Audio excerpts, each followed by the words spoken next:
everyone, and welcome back to the Shamrock Quilt Studio. We've got exciting news today. We're starting a new project, and that is always one of the happiest days, I think, in the studio because we get to do something new. It's exciting. It's just like spring. And since we're really in the spring of the year, it's a great time to do it. Now, some of the things we've covered on the channel already include EPP quilt tops. We've talked a little bit about supplies through all of our videos. One thing we haven't talked a whole lot about is applique. And this is going to be an applique project. And just quickly, I want to tell you that applique is taking one piece of fabric in a design and sewing it on top of usually another piece of fabric, and you're creating a pattern or design on that. Some of the prettiest quilts sometimes are applique because you can get in really great detail the designs that you're using. It's great for arcs and curves and circles because you're able to cut the fabric in that design and you're not relying on straight seams to create it. So let's move forward and introduce our project. Now let me tell you a little bit about what excites me about applique, and particularly this design that we're doing. It's called Miss Kelly, and it's part of a quilt design called My Tweets. And I ran across this somewhere. I don't recall if it was on Pinterest or maybe I was looking for something else and I came across it. But what intrigued me was the Dutch influence on this particular pattern. It looked a lot like Dutch paintings and Dutch folk design. It also was very bright, happy, vivid colors, and that intrigued me as well. For some reason, I think I'm drawn to that. So those were the two things that kind of pulled me into this project, and now let's show you what it looks like. This is the printed pattern, and you can see it there, I hope. We'll try to put in a link with a little bit bigger illustration of what this looks like. This is actually a picture of the designer's quilt or the designer's pattern. And let me tell you a little bit about her. Her name, and let me get this, is Erin Russek, and she has a website. It's www.erinrussek, that's ERINRUSSEK.typepad.com. I found that I could go to her website. There was a link there to purchase it through Etsy. And this particular quilt, it has this design as the center motif without the little sawtooth border. And then she has, I think it's 8 smaller motifs that go around it if you were choosing to do the whole quilt. I think for me, I'm just going to focus on the biggest block, the center block, the Miss Kelly. And that will allow me to challenge myself to do the applique and to use all of these beautiful fabrics that I've chosen. I think that time-wise, that is about the amount of time that I have available right now. And it could be that once I finish this center piece, I move on and do the other ones. But I'm going to start here and see where it goes. This is, I would say, by far the most challenging applique that I've done. I've certainly done other appliques that were volume-wise more applique, but they were a couple of different shapes that were just repeated over and over again. And this particular design is a lot of different shapes in a lot of different colors, and they're all combined together, overlapping and sitting next to each other and so forth. So let's talk about what she is saying the fabric requirements are. The finished design of this centerpiece, as it is shown here, with the purple border is 35 by 35. So it's a rather large, that's going to be about that big square. It's a rather large single applique block for a quilt.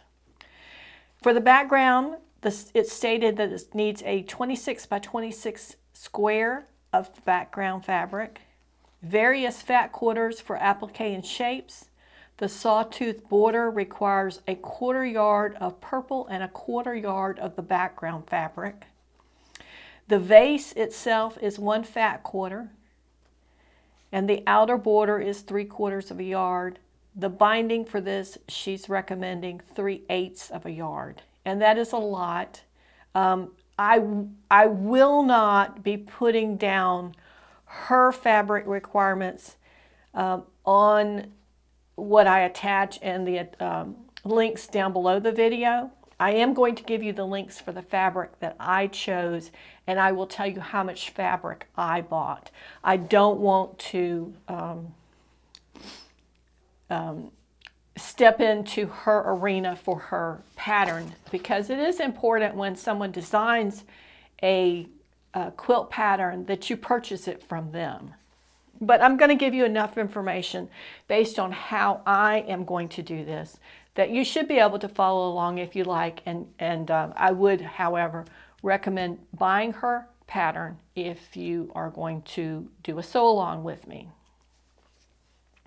Now, here's the way I'm going to proceed with the videos. We have a video today that is introducing the pattern. I'm going to show you the fabrics that I chose, tell you a little bit about those. I'm going to link the actual barcodes or product codes from Joann's. All these right here came from Joann's in the comments below. So if you want to pick the exact same fabrics, if they're still available, you can get them. And I purchased these in April of 2023. So you'll have a reference there of how far out you're watching this video, because they stay out there and you could be picking this up a year or two later, and obviously the fabrics may not be available.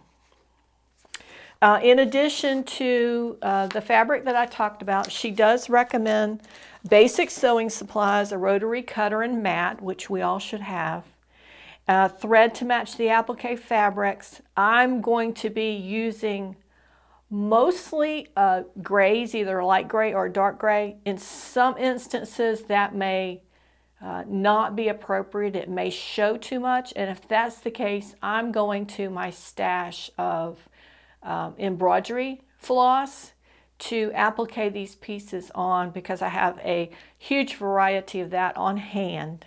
And if for some reason I run into a color that I don't match, I don't have something that's going to blend well enough, then I may go out and purchase something that coordinates with that. This is going to be a starch, how would you call that? We're going to use liquid starch when we fold over the pieces for the appliques, a variation of needle turn applique. So you will need liquid starch, and I found the Stay Flow product at Walmart. They did not have it in my local grocery store, which I was a little surprised, but I did find it at Walmart, and you can order it online as well. She's also recommending fabric glue. I don't have any of that right now. I think she's using it in a basting capacity, and I'm not sure if I'm going to use that or not. I think I'm going to try without it. If I find I need it, I'll use it. And then she's recommending bias bars. I ordered the bias bars on Amazon. However, they've not come in yet. I don't know if they're back ordered or if they're just having an issue getting them to me, but they're ordered. If they don't come in, I will use my bias tape maker to make a appropriate piece of bias. And what we'll be using that for is there is a vine in the bottom parts of the design, and there's a bias strip that comes down from the top to the middle in the design. The last thing she's recommending is heat-resistant template plastic. I'm going to try this and see if it works. My observations of this pattern is it's almost, but not quite, symmetrical. And I'm going to show you right now. Well, I'm going to wait just a second. In the pattern that you purchased from her is 6 pages. You get the cover sheet with the picture of the design and the fabrics that you need. You get a page of directions. You get a picture of the actual pattern. And I'm going through these quickly because I want you to kind of see what they are. But again, I don't want to have any reason why you don't go by her pattern. Just trying to be considerate in that aspect. She gives you some general instructions for applique and also instructions for that sawtooth binder. I think in reading through these quickly, they were pretty much what I understood applique to be, and the only difference that with what's going on here versus what I've done in the past with applique is that she does use the starch method. That's something I'm not familiar with. The method that I used before with applique was just being able to baste around the design and pull it tight and sew baste it and stitch baste it in place. And then there is another pattern in here that is used to enlarge to get your working pattern, because this is going to be the whole design is 35 by 35. This piece is about 26 by 26. So obviously you can't work off this. So I had 2 choices when it came to the pattern. I took the pattern over to my local copy shop, and she does give you a sheet that gives her permission to enlarge a copy for your use. And they could enlarge it to 300%. And the man at the counter told me it would be $8 to $10 to do that. And while I don't find that that's totally unreasonable, it wasn't something that right then I was willing or able to do. So I came back home, opened up the PDF on my computer, and I was able to create the pattern the size I needed by printing it at 300%. Now it's not on one sheet of paper, it's on multiple sheets of paper, kind of like this. And I used a light box to trim it up and put it together and tape it so it's a single piece of paper. And let me show you what that looks like. It's like a grand unveiling.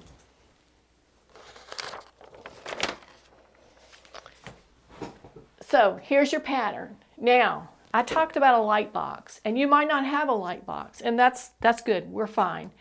All you need to do is use a window on a sunny day or a bright day, and you start in one corner or another, and you tape it lightly to your window, and then you take the next page and trim it up, and you're going to find where that matches, and that's going to be like right here. So you just trim it up and you tape it in place. It's easy. It's not complicated. You just need to take your time, match up more than one line, make sure it's right, and then tape it in place. I'm going to be able to work with this throughout the whole pattern.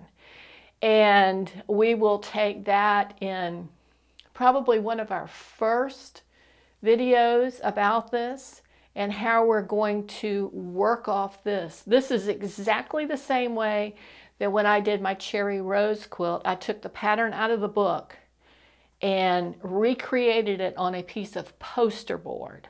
And from that poster board, I was able to mark every square so that every square was identical to the other one. We're only making one, so we're not going to transfer it to poster board. We're just going to use this to be able to mark our background fabric where we want our pieces to go. I'm not going to mark it all at one time because most of these markers are either the disappearing ink or they're water-based. So if you mark the whole thing, probably by the time you got from one side to the other, this marking would be gone. So we're going to mark section by section what we're working on. Okay, let's get to the fabric, because to me that's the most beautiful part of this whole thing. It took me probably an hour in Joann's to pick out this fabric because I was looking for colors that were similar to what she used in her design. I'm not sure if you can see that with this fabric or not. And there are quite a few.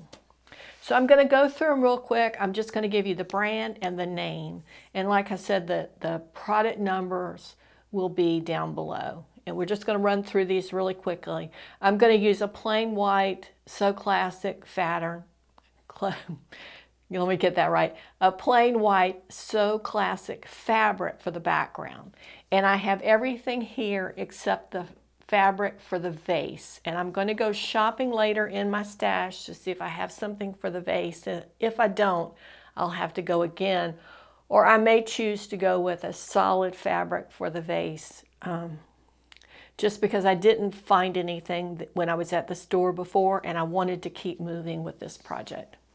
We can start without that if we need to. So from the darkest and probably the most visible part of this quilt, this is a Keepsake Classic fabric, and all these are 100% cotton, just so we're clear. This is called Purple Tonal. It's a very dark royal purple. And then the next purple is also a Keepsake, and it is called Sundrenched Flowers Lavender. And it has little flowers and butterflies in this kind of mottled purple fabric. The next one I thought was a teal color, but they are calling it Aqua Tonal. It's also a Keepsake. I'm sorry, I said it's Keepsake Calico is the brand name. Aqua Tonal. Then we have an orange. This is So Classic. They did not have one in the Keepsake. This is called Solid Orange. Next, for my medium orange, I had to go with a fat quarter. And this is called Yello Assorted FQ 8. And I think I have 2 of those. I thought I had 2. Maybe I just have 1. Then for my yellow, the yellow, oops, we got a little, let's do that right now so we don't make that mistake again.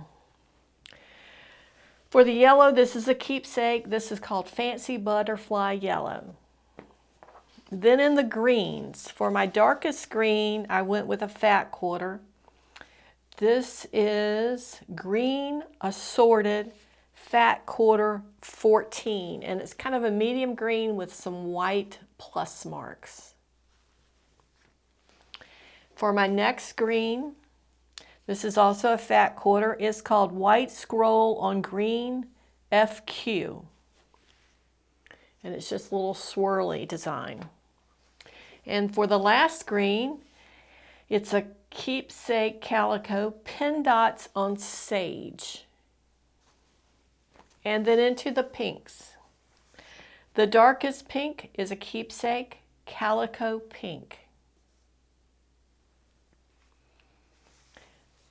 My dark medium pink is a Keepsake Essentials Swirl Pink. And this has little swirls that come out looking like hearts in a little darker pink. And from a distance, you can just barely tell it. For my lighter medium pink, it's a Keepsake. It's called Gravel Pink. It's got some little speckles of some dark and some mottled medium pink and dark pink, medium pink and light pink in there. And then finally, it's what I'm calling kind of my baby pink here. This is a So Classic, and it's called So Classic Solid Light Pink. So those are our fabrics. Like I said, we don't have the fabric here for the vase on this pattern. I'm hoping I have something in my stash that will work. If not, we'll go back shopping for that. Let's see, what have we talked about? We've talked about fabric. We've talked a little bit about supplies. We've talked a little bit about what we're going to do about thread.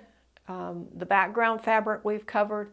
I've not decided whether I'm going to do the sawtooth border or not. I think it's just going to depend on how quickly this goes and how well it goes. But this is really just to me, a gorgeous design. It is so pretty.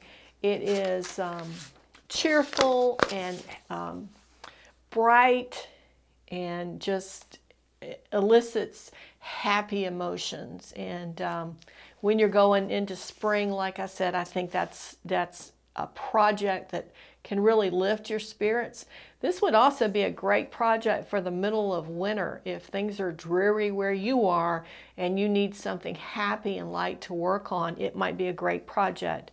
But as I stated before, usually I piece and hand sew in the spring and summer months, sometimes into the fall. But usually winter is when I hand quilt, because I like that feeling of being under the quilt. So summertime is a great time for me to work on things in my studio with my machine, my hand stitching. Applique is not quite as portable as EPP, but most of the time you're working on, you're cutting that design, you're getting your pieces together, and then you're sewing on one smaller piece at a time for these. You can see that some of the bigger pieces are smaller than the size of your hand.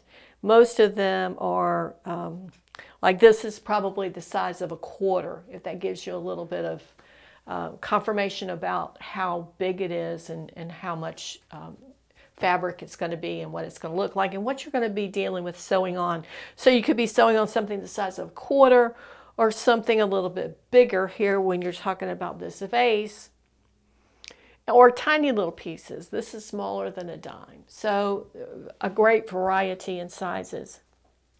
I think I mentioned earlier that in looking at her design, to me it looks like it's close but not quite symmetrical. So some of these pieces, I may, how to say this, I'm probably not going to cut an applique piece for every one of these. If I cut, for example, a leaf, and it is substantially the same as a leaf, I'm going to use the same piece. I may have to flip it over.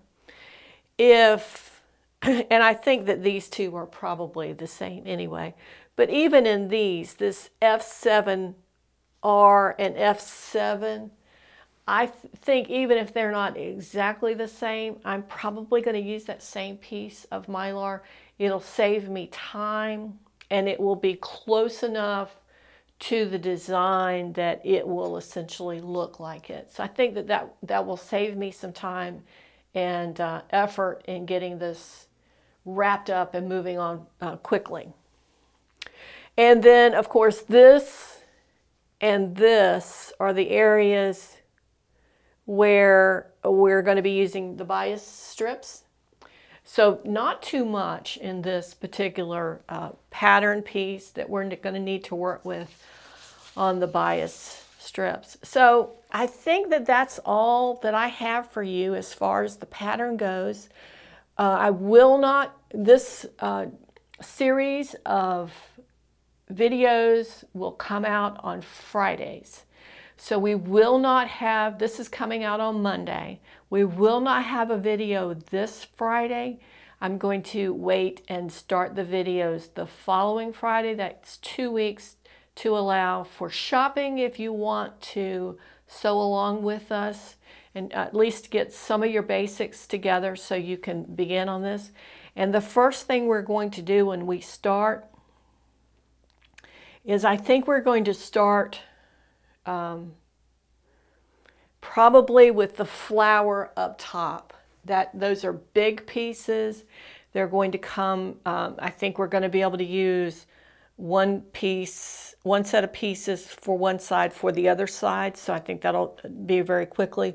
We'll be going through different fabrics, but it looks like all of those pieces on that top section are very similar in their shape and size. So I think that our process in doing them will be the seam. So if I could recommend, if you're going to purchase fabrics, that you start with the pinks, because that's where I'll be starting in the first video.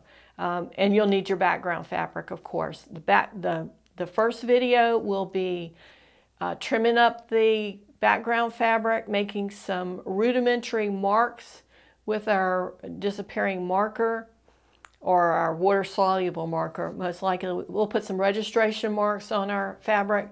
We'll start with cutting the template pieces. I'll cover that, and we'll start with that pink flower up top. So that does it for today. We'll see you back in almost 2 weeks with our first video, and we'll get started on this really happy pattern. I'm very excited. I hope you are excited too. If you want to continue and see the videos in this series, please subscribe to our channel and make sure you click the button so you're notified, or the bell so you're notified of our videos, and we'll get through this and create a beautiful pattern. Thanks so much. I hope you've enjoyed this. Like I said, be sure to like us and be sure to subscribe to our channel. We'll see you next time at the Shamrock Quilt Studio. Hi, Kim from the Shamrock Quilt Studio. We just finished up our video on the My Tweet Miss Kelly, and I wanted to bring one other thing to your attention.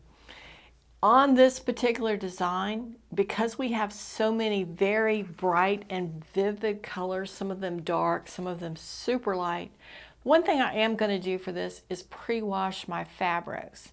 So before we get to the point of starting our first video, I will be pre-washing these. They are cut pieces, and I got 1/3 of a yard of each color.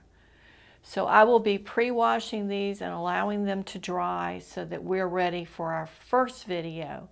I wanted to make sure you knew that, so if you're sewing along, you can do that too. Thanks so much. See you next time.